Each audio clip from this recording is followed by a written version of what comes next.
All right, as you know, always deep sea diving, and I'm still climbing up the tree of biology, and I'm going out on the limb or the branch of cells.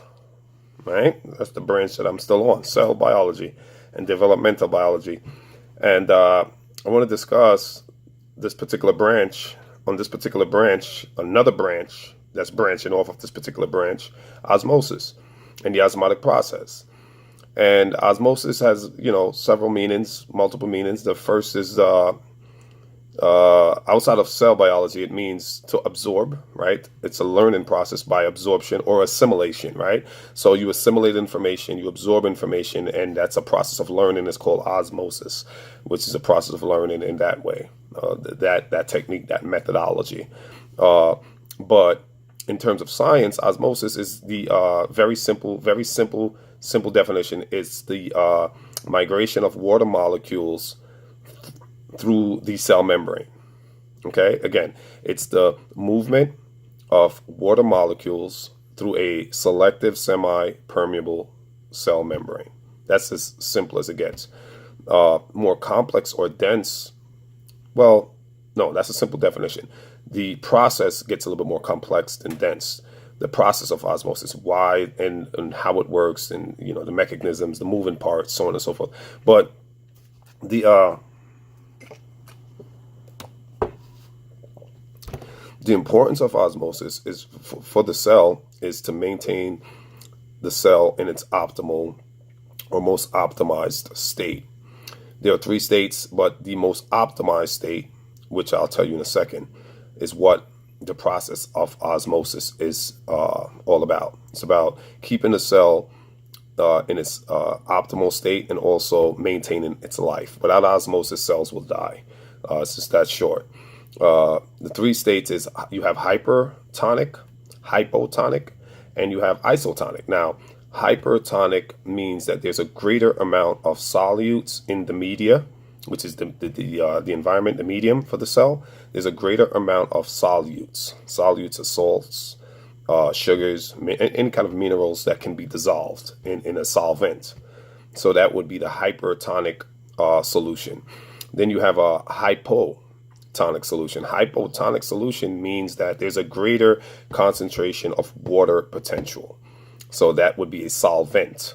Then you have the isotonic. The isotonic, that's the final state. That's the state in which the cell hopes to be in and wants to be in, because in that state there's an equal exchange of solvents and solutes. There's an equal exchange, so therefore the cell is in a state of dynamic equilibrium, or what is most commonly known, the most commonly known jargon is called homeostasis. I'm sure some of us heard of that. So homeostasis, dynamic equilibrium, is the isotonic state which every cell desires to be in, okay? And that's what osmosis strives to do. That's the purpose of osmosis, to keep our cells within our bodies in that state of isotonic solution. So that's pretty much the short. That's the keeping it simple definition. Very simple. KISS. Keeping it simply simple, or keep it simple stupid, whichever one you want to go with. That's it right there. The mechanism, the workings of it, how it works is if the cell, for instance, is in a solution that is hypertonic, right? So that means there's greater solutes that's outside of the cell. If there's greater solutes outside of the cell, that means that the concentration of solutes is greater outside. The concentration of the water within the cell is going to be higher, right? So the concentration of the water inside of the cell, it's going to move outside of the cell, right? And we don't want to deplete the cell of water because it needs water. So if the concentration of the water in the cell is higher, it's going to move outside. If the concentration of the water inside of the cell is higher, that means the solute in the water is lower. I'll say that again. The concentration of water potential inside the cell is higher. That means the concentration of the solute is lower, and therefore the water molecules are going to seek to move out of the cell, because water, the Osmotic pressure is the measurement of the tendency of water to move into higher concentration of solutes, right? So if the water potential inside of the cell is higher, it's going to migrate outside of the cell where the concentration of the solutes are higher, because that is the tendency of water to move towards where there's higher concentration of solutes, and again, to attain balance. So if there's in layman terms, what I'm saying is, if there's too much water in the cell, it's going to run out to where there's less water, more solutes. Okay. The same is in reverse. If the water concentration outside of the cell is greater, that means the water concentration is lower inside the cell. If the water concentration is lower in the cell, that means the solute concentration is going to be higher in the cell. So the water potential that is outside, those molecules are going to seek to come inside of the cell. Why? Because there's greater concentration of solutes, and water's tendency is to move to where there's greater concentration of solutes. So the problem with that now is we're going to have too much water in the cell. So if there's too much water in the cell is going to swell, it's going to explode. No good, right? So osmosis balances that process out. That's what osmosis does. It's, again, like I said, its ultimate purpose is to keep the solute solvent in equilibrium. And once we can get to that state, we have what's called, again, the isotonic state. So that's a very sweet, short description of a branch on the biological tree, on the cell biology tree, and how cells are maintained and kept in optimal states. The practical application of that, because I'm not trying to be a doctor, right? I'm not studying this stuff because I'm studying for some kind of medical degree or anything like that. So the question then is, why do I study this stuff? All right, very easy answer, because like the rest of you guys out there, I don't know about you, I can speak for myself. I'm still trying to figure this thing out. You know what I mean? This thing we call life. I'm 40 years old and I'm still trying to figure it out, right? It's just, so because I'm still trying to figure it out, I don't have it all together. You know, I have my own brokenness, right? You know, I have my own shortcomings, and I'm very conscious of my areas that I can, you know, that I can improve, and so on and so forth, and continue my development, right? Because evolution, right? We're all a part of this evolutionary process and scale, and I don't believe evolution stops with birth. I don't believe, I don't believe evolution stopped at any point in my life. I don't believe evolution stopped at 21 or 25 or 35. I think evolution is a process until we die. So I'm still trying to climb the evolutionary tree, or the evolutionary scale, or scale the evolutionary wall, whatever you want, whatever, adjective or metaphor I want to use. That's why I study this stuff, so I can figure this thing out more, so I can learn more about me as a species, as a Homo sapien, as a primate, as a mammal, whatever. And the practical application of this for me, what I take away from this is, okay, so the further and foremost, the most important thing that I take away from this, the highlights, the features, is I got to make sure that whatever I do in my life, I'm balanced. You know, the most important thing, and I know a lot of us, well, that's an easy one. Well, is it? You know what I mean? Like, are we balanced on our social media? I'll pause. Are we balanced on our finances? Again, I'll pause. Are we balanced in our family? I mean, the time we spend with our children. Are we balanced with, our relationships? Are we balanced with ourselves, within our own thermodynamic selves, right? Because we're thermal energy. Are we balanced within that? Do we take the time out to make sure that our states that we're in mentally are balanced? Because remember, we're in different states in terms of brain waves, right? We have beta, we have alpha, we have theta, we have delta. These are different brain waves. Are we balanced? Are we sure? Because most of us are in beta. 90% of the time we're in beta, and that's no good.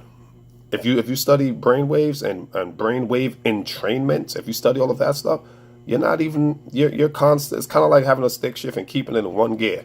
Think about that. You're driving a car, a stick shift, and you're keeping it in one gear. What's going to happen, right? So, are we balanced? Do we even reflect on what it means to be stabilized internally? I mean, you go into relationships and you're not even stable. What do you think is going to happen? You're going to destabilize that unit, right? Then if two people are unstable, even worse. So the whole point, look, I always tell people you could drive a car with three good tires, a donut, or a flat.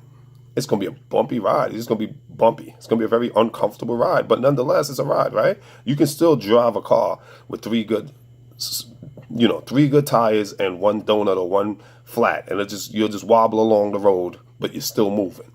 And I use that analogy to say that that's analogous to some of us in relationships. You could be in a relationship and it's going along, and you're just wobbling along, wobbling along, but you know, is that's not I mean, I don't want to have to drive a car with a flat tire. You understand? Like, we can, nothing is perfect, but we can rotate these tires. We can balance them out. We can get the ride a little bit more, we can make it a little bit more, we can facilitate the process.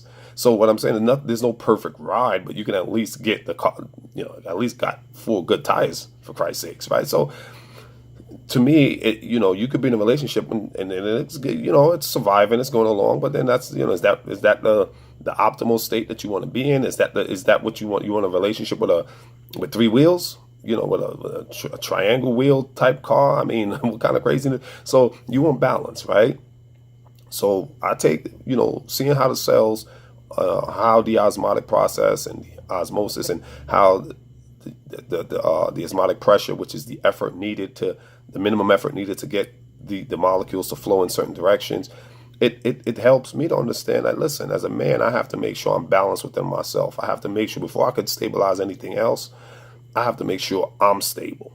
You have to make sure that you do whatever you need to do. I like to exercise. I go to the gym 3, 4, 5 days a week. I make sure that I work. That's my time. I like to meditate. I make sure I take my 1 hour time where I go into my own realm and concentration and meditation and purifying and just keeping my mind right. So, the important thing is, we as a species, we have to understand, to find the answers to the macro environment that we're occupying, that we reside in while we're in corporeal form. We have to understand that we have to study the micro environment, because your micro environment, which is your anatomy, right? The workings, the entire workings of your anatomy, your inner workings, is a roadmap. It is a guide. It is a diaphragm. It is a diagram. It's a diagram. It is a guide. It is your roadmap to how the macro environment. Because I always say this: our macro environment, the sphere on which we are existing, is a derivation or a derivative of our microenvironment, which is the micro world, which are organisms, bacterias, microorganisms, microbiology. All of that stuff is the blueprint. It's the chart, the mapping for how we are to operate on this macro environment, the sphere that we're on now. So, cells.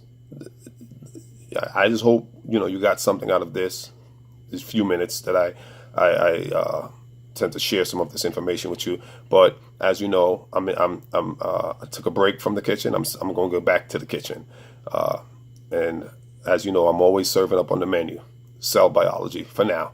Maybe next month or so, we'll have something else to eat. But for now, if you come into my restaurant, cell biology is being served. If you don't like cell biology, then get out of my kitchen, because that's what I'm serving. Kiss the chef. Cook. Books. Have a good one.